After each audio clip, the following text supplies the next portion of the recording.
We're featuring the work of Swiss designer artist Janette Laverrière. It's titled Bibliothèque Tournante, done in collaboration with Dominic Eichler and Michel Ziegler, who are the co-founders of Silberkuppe, which is a Berlin-based gallery. They worked with Janette for how many years? 6 years. Since 2008, we started the collaboration with her.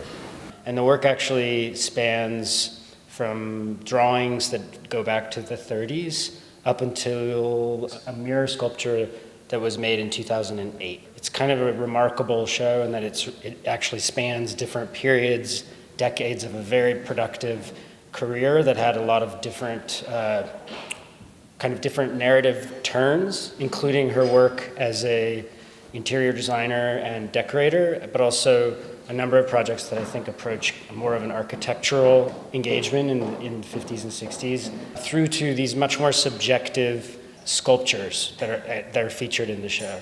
There's two parts of the show that are important. One is the vitrines that Nairy Baghramian made then for Janette's drawings, and they take on a sculptural life of their own. And the other part is 3 or 4 mirrors that are here. They're all part of Janette's evocation series that she started when she was 93. And these works are all dedicated to historical political figures or poets and writers. Yeah. She was influenced by, or she was fascinated by during her lifetime.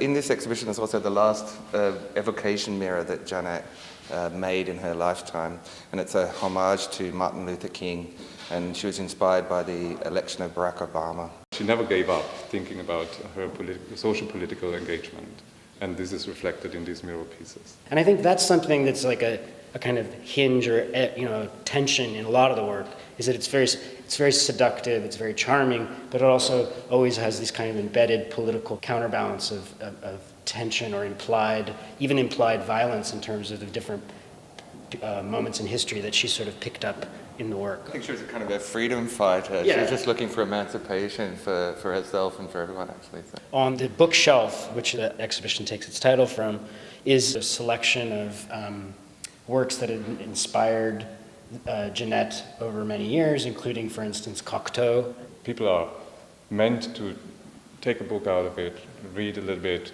take it, put it back, or bring their own books and put them in to make other people read their interest. Today, what's going to happen is that we've invited a few friends to read short extracts, and it's more of a symbolic gesture, this idea of that we can participate in the kind of legacy of Janette's work. I would say this is following a conceptual framework that is embedded in the work and in the way that she approached things. We're not applying a kind of theme to the work, we're actually responding to the conceptual framework that arises in the work, and particularly in this last period of her career.